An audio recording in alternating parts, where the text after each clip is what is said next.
इतिहास कहते हैं। ऊंचे मीनारों में, मोटी दीवारों में, महलों की रंगत में, महफिलों की संगत में मैं हूं, मेरा जिक्र है। राजा रजवाड़ों, सल्तनत और सुल्तानों के बनने बिगड़ने की संपूर्ण दास्तां हूं मैं। वक्त की ऊंची मीनार पर बैठा मैं निहार रहा हूं गोलकुंडा को। बड़ी दिलचस्प है इसकी भी दास्तां, आइए दिखाता सुनाता हूं।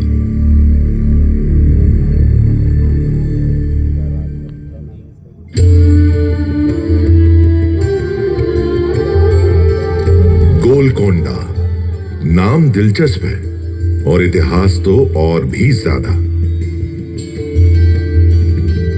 गोल्लाकोंडा तेलुगु में इसका अर्थ हुआ चरवाहों की पहाड़ी। इसी से नाम पड़ा गोलकोंडा।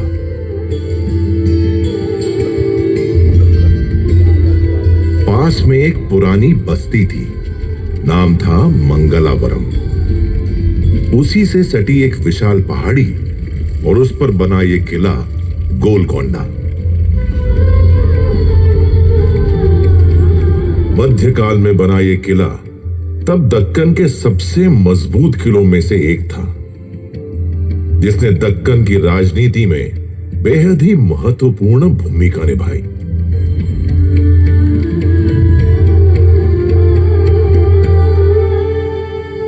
सदी 12वीं थी। आज का तेलंगाना तब तेलिंग कहलाता था, जिसकी राजधानी थी ओरुगालू। शासक थे काकतीय राजा। गोलकोंडा तब उन्हीं काकतीय राजाओं के अधीन आता था।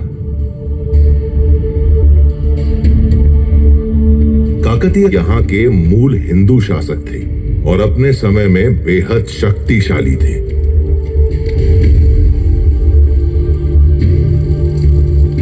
देश विदेश में फैल रही उनकी ख्याति ने विदेशी आक्रमणकारियों को इस तरफ आकर्षित करना शुरू कर दिया। ऐसे में अपने साम्राज्य की रक्षा के लिए काकतीय राजा प्रताप रुद्र ने एक बड़ा फैसला किया।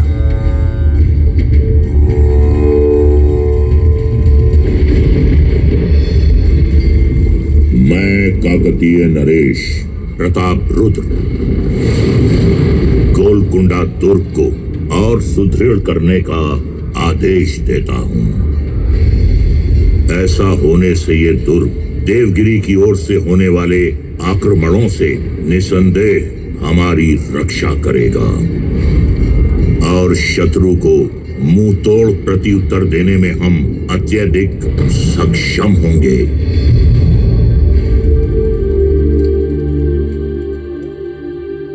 जंग से बड़ी है जंग की तैयारी, जो तैयार नहीं वो नुकसान उठाते हैं भारी।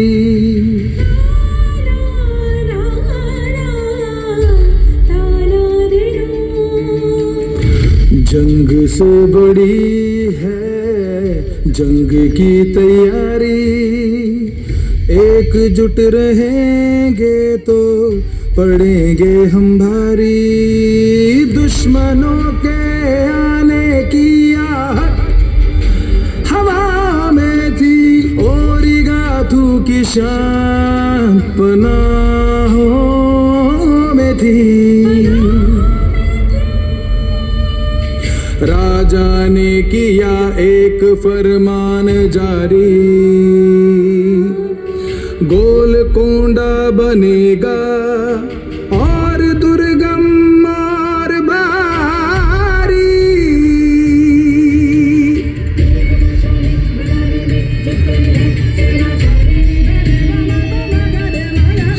क्योंकि जंग से बड़ी है जंग की तैयारी,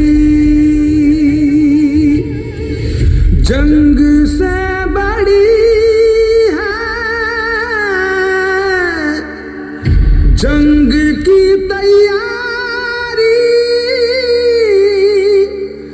जो तैयार नहीं वो रुखसा उठाते हैं भारी।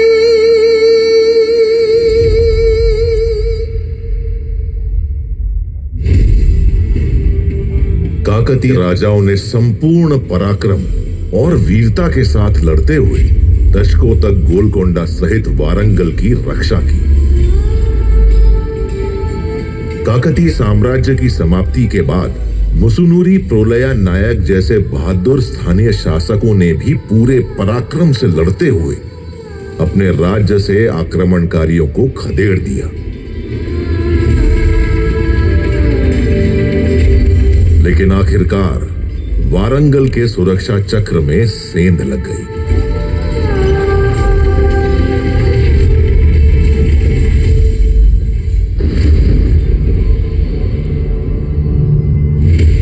वक्त ने एक बड़ी करवट ली। दिल्ली सल्तनत के एक वजीर अलाउद्दीन हसन बहमन शाह ने दक्कन में बहमनी सल्तनत की नींव रख दी।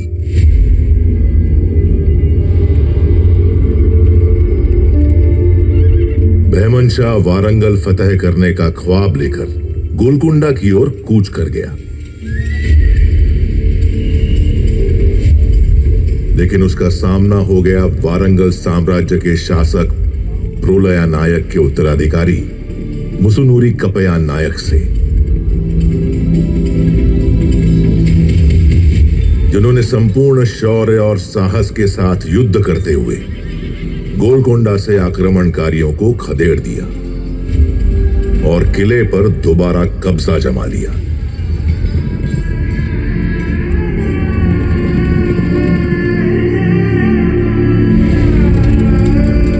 सिर्फ 2 दशक ही बीते थे।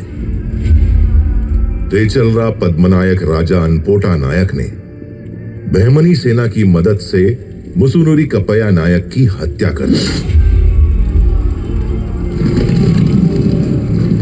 और उसके बाद बहमनी सुल्तान महमूद शाह ने गोलकोंडा के साथ साथ वारंगल पर भी कब्जा कर लिया और इस तरह वारंगल और गोलकोंडा पर हिंदू राजाओं के प्रभुत्व का अंत हो गया।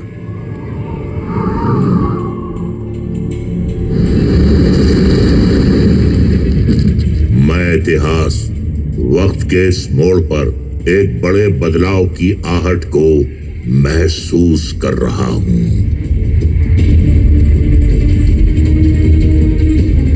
चौदहवें बहमनी सुल्तान महमूद शाह के दरबार में दूर देश पर्शिया यानी ईरान के हमदान शहर से कुली कुतुब शाह का आगमन होता है।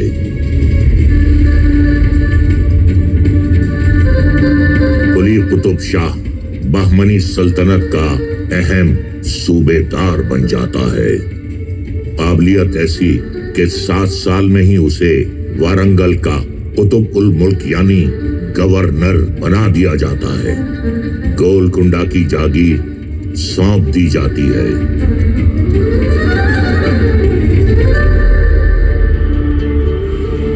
वक्त के पन्ने पर गोलकुंडा एक नया हस्ताक्षर करता है। बहमनी शासन का अंत हो जाता है। कुली कुतुब शाह खुद को गोलकोंडा का नया सुल्तान घोषित कर देता है।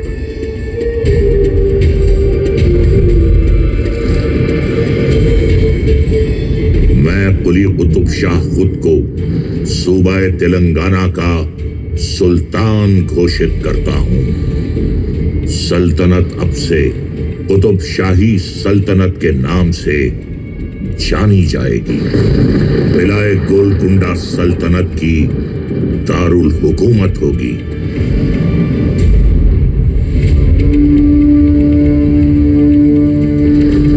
सुल्तान कुली कुतुब उल मुल्क के साथ ही तेलंगाना में कुतुब शाही सल्तनत की नींव पड़ गई। सुल्तान कुली ने गोलकोंडा को अपनी राजधानी बना ली, किले का सौंदर्यीकरण कराया और नाम रख दिया मोहम्मद नगर।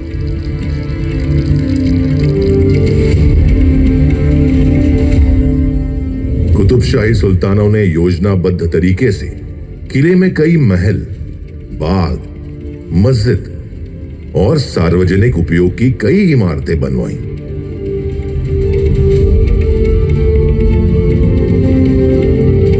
सात किलोमीटर के दायरे में फैले इस किले में 8 दरवाजे हैं। प्रवेश द्वार बाला हिसार के आगे दीवाने खास और दरबार है।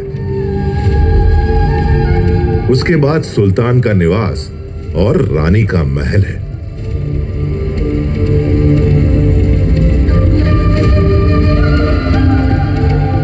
इन सबसे परे है महाकाली मंदिर, जहां अब भी हर साल बड़ी धूमधाम और धार्मिक हर्षोल्लास के साथ आयोजित होती है लोकप्रिय बोनालू जात्रा।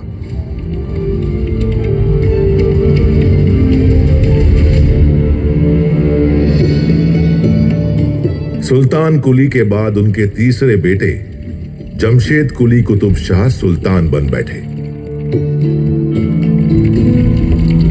बड़े भाई जमशेद कुली के साथ चले लंबे संघर्ष के कारण छोटे भाई इब्राहिम कुली को गोलकोंडा छोड़कर मजबूरन विजयनगर साम्राज्य में राम राय के अधीन शरण लेनी पड़ी।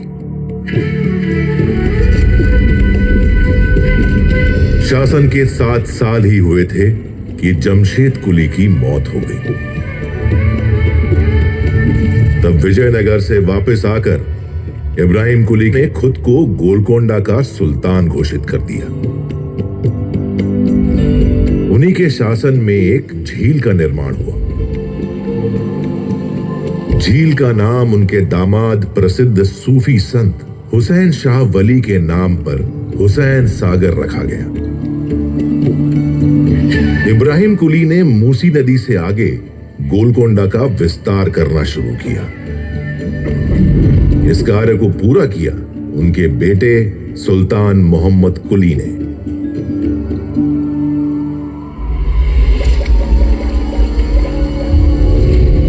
फारसी और दक्कनी साहित्य के अलावा तेलुगु भाषा से भी सुल्तान इब्राहिम का गहरा लगाव था।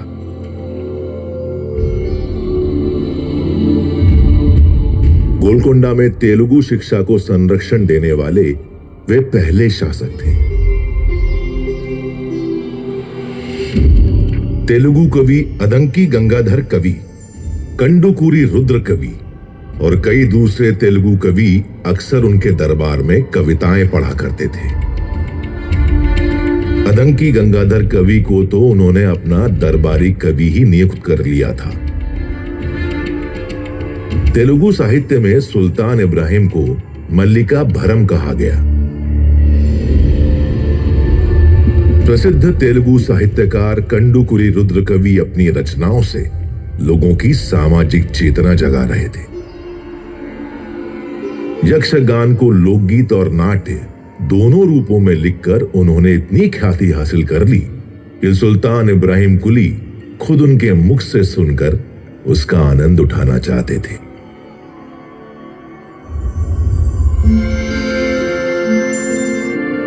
इब्राहिम कुली कुतुब शाह के पुत्र हुए मोहम्मद कुली। किशोरावस्था में ही मोहम्मद कुली की मुलाकात हुई मूसी नदी के उस पार चिचलम गांव की भागमती से। दोनों का प्रेम परवान चढ़ने लगा।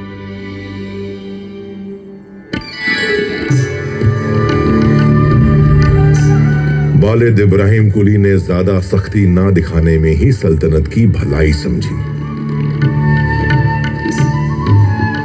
और इस तरह भागमती और मोहम्मद कुली एक दूजे के हो गए।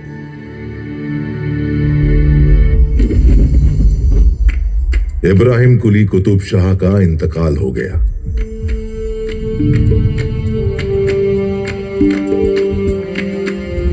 शहजादे वारिस मोहम्मद कुली कुतुब शाह गोलकोंडा के सुल्तान बन गए। उम्र थी मात्र 14 साल। मोहम्मद कुली खुद उर्दू कविताएं लिखते थे। वे उर्दू के ऐसे पहले कवि बन गए जिनकी कविताएं कुलियत नाम से संग्रह रूप में जारी हुई।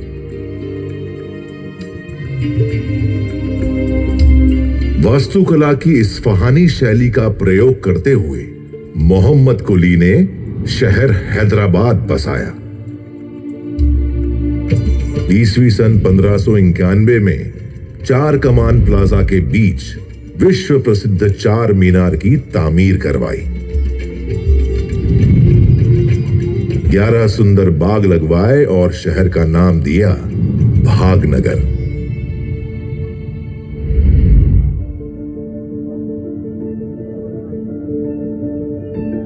गजब की रोशनी है ये, किधर से आ रही है ये?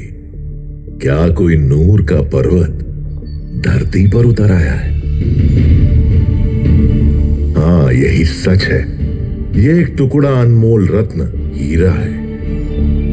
नूर इसका ऐसा विस्मयकारी कि नाम ही पड़ गया कोहिनूर, यानी रोशनी का पर्वत। चश्मे बदूर अल्लाह का नूर, शामिल उसमें ज़रूर है।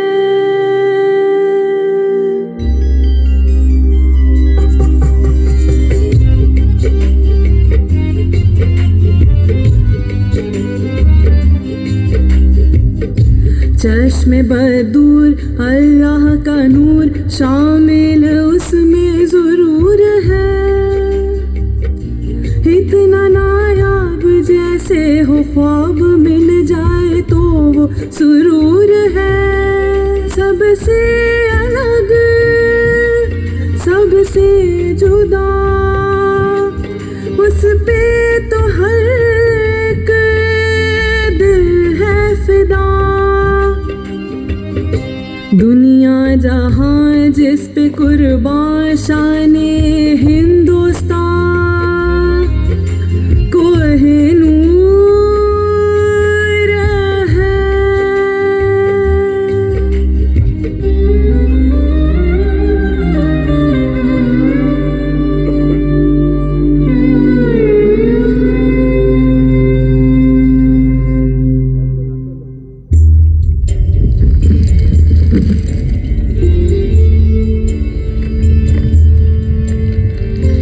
मोहम्मद कुली के बाद सुल्तान बने उनके दामाद मोहम्मद कुतुब शाह ने हैदराबाद में मक्का मस्जिद का निर्माण करवाया।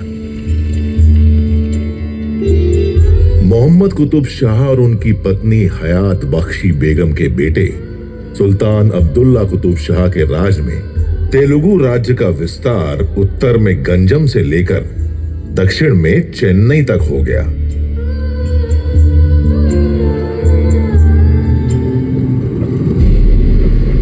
इसी बीच मुगल बादशाह शाहजहां का बेटा औरंगजेब दिल्ली से आकर दक्कन साम्राज्य का गवर्नर बन बैठा, ताकि मौका मिलते ही वो गोलकोंडा पर चढ़ाई कर दी।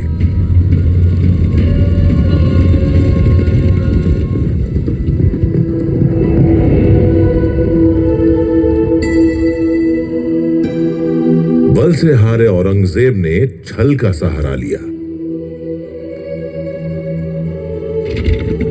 सुल्तान अब्दुल्ला कुतुब शाह के साथ उनके अपने ही आदमी ने विश्वासघात किया। औरंगजेब ने सुल्तान को बंदी बनाकर उन्हें उनके ही किले में ही कैद कर लिया।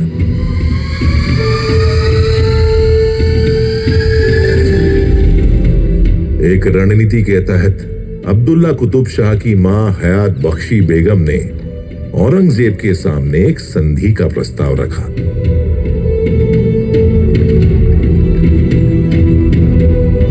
अपनी रिहाई और गोलकोंडा पर राज करने की एवज में अब्दुल्ला कुतुब शाह ने औरंगजेब के बेटे मोहम्मद सुल्तान को रामगीर की जागीर दे दी और उसे अपना दामाद भी कबूल कर लिया।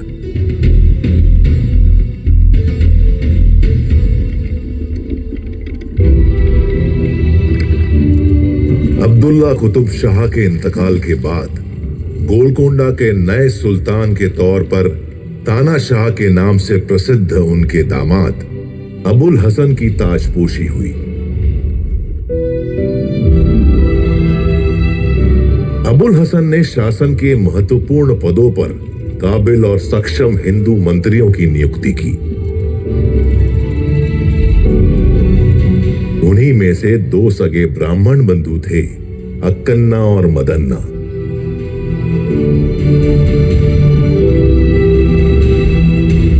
अबुल हसन के राज में मराठा अधिपति छत्रपति शिवाजी महाराज ने 2 बार गोलकोंडा का दौरा किया। पहले सन 1672 में, फिर सन 1677 में।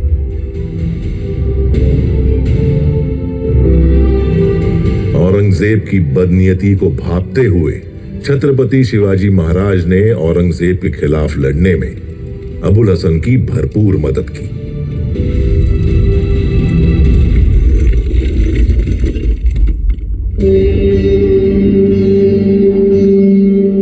सुल्तान अबुल हसन ने अपनी प्रजा से सीधा संवाद बनाना शुरू कर दिया।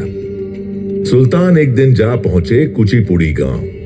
गांव वालों ने अपना पारंपरिक नृत्य पेश कर उनका स्वागत किया। सुल्तान खुश हुए और उन्होंने इस नृत्य का नाम रख दिया कुचिपुड़ी नृत्य।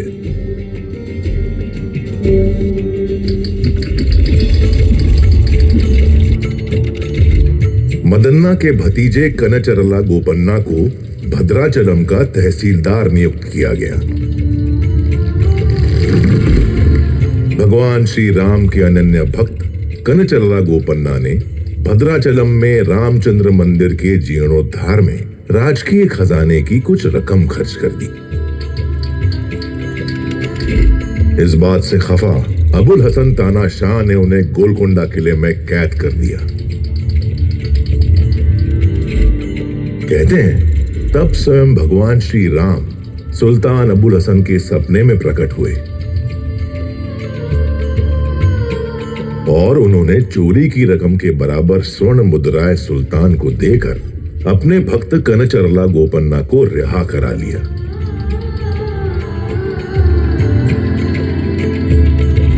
तब से कनचरला गोपन्ना भक्त रामदासू के नाम से प्रसिद्ध हो गए। राम भक्ति की यह अद्वितीय कथा आज भी यहां जनमानस में बसी हुई है। रामदासू कीर्तन के नाम से प्रसिद्ध उनके भक्ति गीत कर्नाटक संगीत का महत्वपूर्ण हिस्सा बन गए।